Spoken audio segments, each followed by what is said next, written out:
उद्या मोठे शेठ झालात ना की मला तुमच्याकडे कामाला ठेवायचं बस.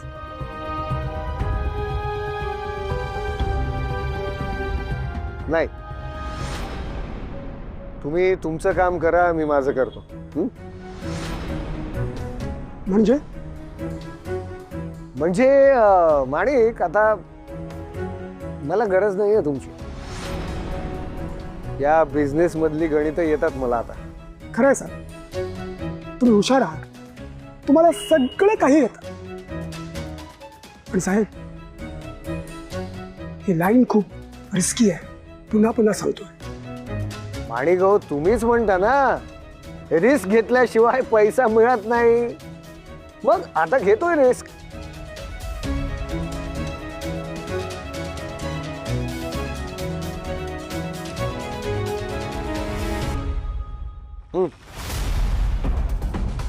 हो घ्या. आजपर्यंत तुम्ही मला जी मदत केली आहे ना, त्याचं एक छोटंसं गिफ्ट तुम्हाला. मजा करा.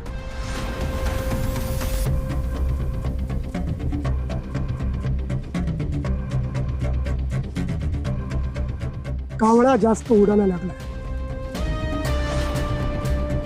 त्याची तंगडी ओढायला लागणार.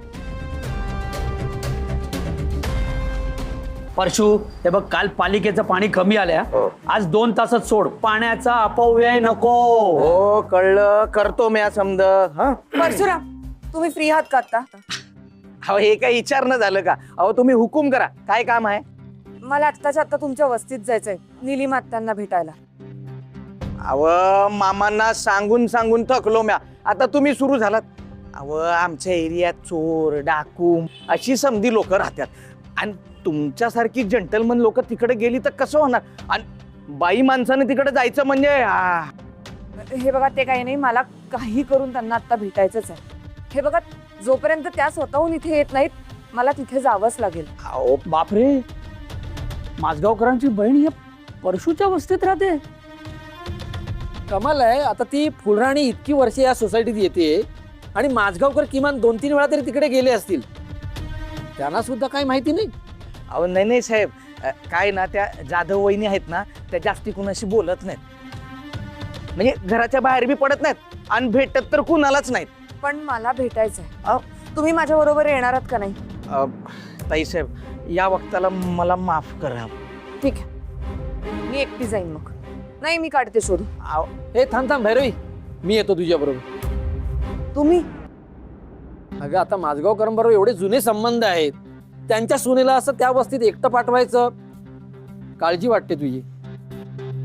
ठीक. ताई साहेब, ताई साहेब, एक मिनिट, एक हो तोरणे, काय करताय? आपण जाण्यासारखी वस्ती आहे का ती? कळत नाही कसं? मी त्या वस्तीत गेलो तर त्यांची बहीण कुठे राहते हे कळेल ना आपल्याला. हा, असा प्लॅन आहे काय? हा ताई साहेब, माफ करा, पण काय ना, काल अनिश दादा लय भडकले होते. तेच मला म्हणले सोसायटी सोडून कुठं जायचं नाही, म्हणून मी तुम्हाला नाही म्हणालो. आणि हे अनिश दादांना सांगू नका म्हणजे झालं. ठीक. तोरणे, मी गाडी काढते, तुम्ही या. हो आलो. आणि हो, तुम्ही पण जरा जपून जा. काय लय डेंजर लोक राहतात तिकडे, म्हणून म्हणलं. हे परशु, तू उगाच नको तो शहाणपणा शिकवू नकोस मला. मी कोणाला घाबरत नाही. मी बघतो तिकडे जाऊन काय करायचं ते. आला मोठा. चला चल चल, ड्युटीवर जा, चल.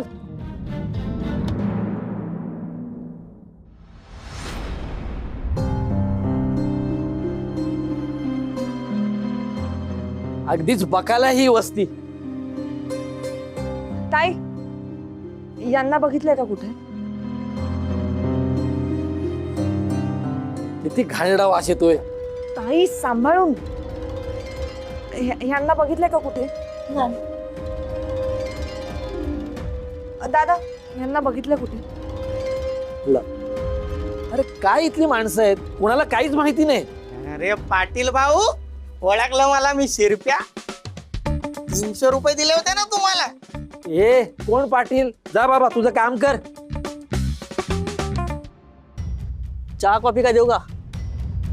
दादा, यांना बघितलंय का कुठे? या ना, ह्या त्या पहिल्या मजल्यावरती राहतात. इथे हो हो. तिथे जाऊन विचार. चला.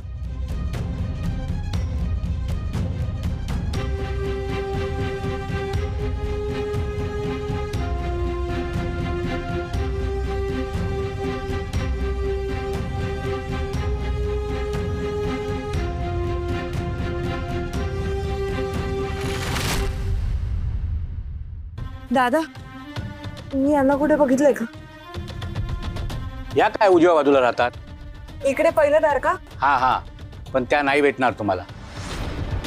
काल तिथे एक म्हातार बाबा येऊन गेला, त्याच्या तोंडावरच दार मारलं त्यांनी. का? ते काय आपल्याला माहित नाही, आपण त्याच्या लपड्यात काय पडत नाही. अहो लय डेंजर माणूस आहे तो. कोण माणूस? जाऊ दे ना साहेब, नका ना त्यांच्या लपड्यात पडू. कशाला नादाला लागताय त्यांच्या? मग आता बघायला हवा कोण आहे तो माणूस. तोरणे, अगं थांब ग, असे किती माणसं बघितलेत. तोरणे ऐका. अहो जरा घाई घाई तू नका. काळजी करू नकोस ग, असे किती बघितलेत माणसं. अरे कोणी आहे का नाही? अरे शेंगदाण्या, सकाळच सकाळच माझ्या घरचं दार का पडतोयस? हा, कोण आहेस तू? कोण पाहिजे? निलिमा. इल्ला तुझ्या काय बोलला? काय पाहिजे? निलिमा? हा, आल्या इथल्या इथे नाही तुझा खिमा करून टाकला ना तर ती पण साधव नाव नाही माझं. अरे हा लागेल ना. अरे काय करतो? अरे तुझा काहीतरी गैरसमज होतोय. मला तसं नव्हतं म्हणायचं. माफ कर बाबा. तू तू तू सोड मला, सोड. आता सोडतो. परत जर इथं दिसलास ना तर साऱ्या तुकडे तुकडे करून नाला फेकून द्या, कळलं काय? नको. जातो. ए काय रे तुमचा? चल. ए चल. ए चल.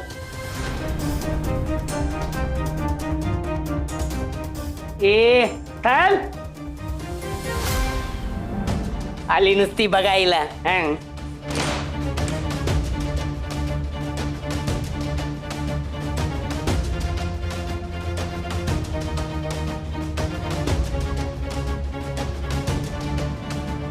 जाऊ द्या ताई, नाही दार उघडणार तू. कालच एक म्हातारा बाबा इथे दार बडवत होता, तरी पण त्यांनी दार उघडलं नाही. का? अहो, का म्हणजे का? अहो, बघितले ना कसा उलट्या खोपडीचा माणूस आहे तो. अहो लई हाफ मर्डर केले आहेत त्यांनी. हां, रोज रात्री आपल्या बायकोला बडव बडवीत असतो. तुम्ही जा इथून. अहो चांगल्या लोकांची वस्ती नाही. अहो तुमच्यासारख्या एकट्या बाईला शेफ जागा नाही आहे ती. तुम्ही जा लवकर, जा इथून.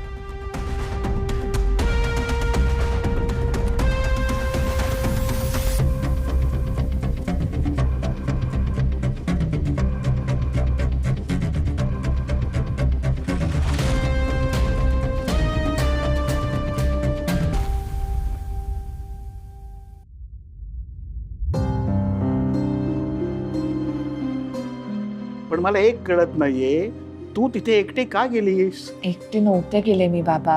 म्हणाले ना, तोरणे काका आले होते सोबत. अगं पण काय उपयोग झाला पुरुषासारखा पुरुष असून? वेळ आल्यावर तोही पळून गेला. आई, त्या माणसाने आमच्यावर सुरा उगारला होता. अशा वेळी कोणीही स्वतःचा जीवच वाचवेल. अगं पण तुझ्या जीवाचं काय? तुला काही झालं असतं तर? हो, चुकलं माझं. खरं तर माझा अंदाज चुकला. परशू आणि फुलराणी त्या वस्तीत राहतात हे माहीत होतं. आणि बाबा काय किंवा अनिश काय एकदा दोनदा गेले होते. मला वाटलं नव्हतं असं काही असेल.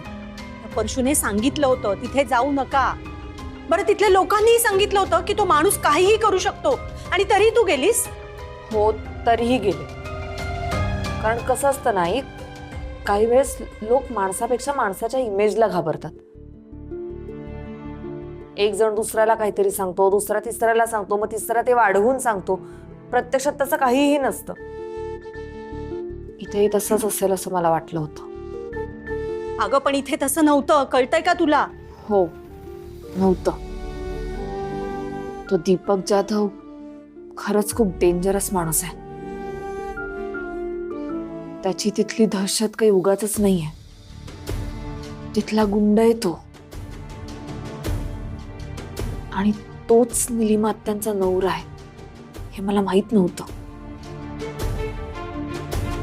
आता काय करायचं खरंच कळत नाही. काय करायचंय म्हणजे? हे बघ, काहीही करायची गरज नाहीये. अगं, त्या निलिमा आत्या कित्येक वर्षांपूर्वी लग्न करून निघून गेल्या. बरं, गेल्या ते गेल्या, लग्न त्यांनी त्यांच्या मर्जीने केलं होतं की नाही? इतक्या वर्षात त्या आल्या का तुमच्याकडे मदत मागायला? नाही ना. अगं, म्हणजेच हे सगळं त्यांनी ऍक्सेप्ट केलंय आणि त्याच्यातच त्या सुखी आहेत. गेली 35-36 वर्ष त्या बाईचं तुमच्या घरात नावही घेतलं जात नव्हतं आणि अचानक तिला शोधण्याचा अट्टाहास कशासाठी? कारण तूच म्हणतेस नाही, या वयात आपली माणसं जवळ यावीत असं वाटतं. जे गमावलंय ते परत मिळवावं असं वाटतं. जुने वाद भांडणं सगळं विसरून एकत्र यावं असं वाटतं आणि त्यासाठी प्रयत्न करण्याकरता खूप मोठं मन लागतं आई. हे सगळ्यांकडे नसतं, पण बाबांकडे आहे. मग ते आता प्रयत्न करतायत ना, मग मी मदत करायला नको का त्यांना? आणि त्या दोघांनी एकत्र यावं ही आईंची शेवटची इच्छा होती. मग ती इच्छा ना अशोक भाऊजी स्वतः पूर्ण करतील.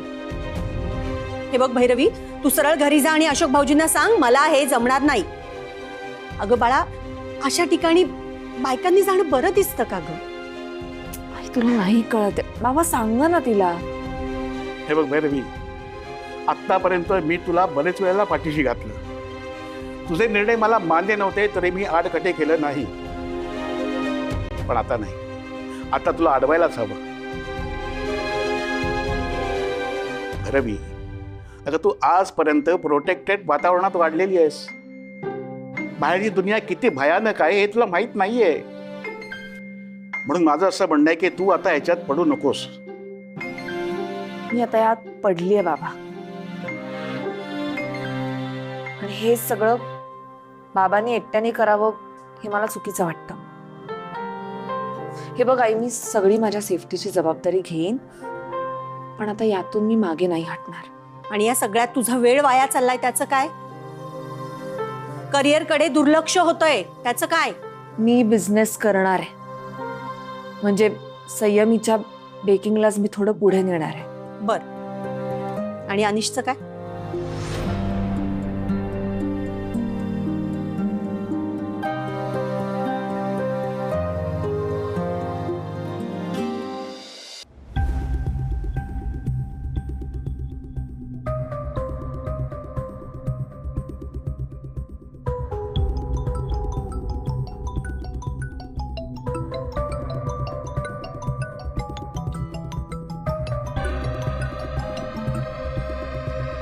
कल्याण मस्त.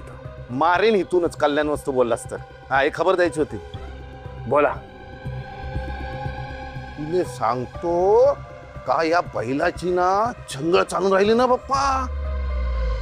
लायकीपेक्षा जास्त चारा मिळून राहिला त्याले. किशा, अरे काहीतरी डोक्यात जाईल असं बोल ना.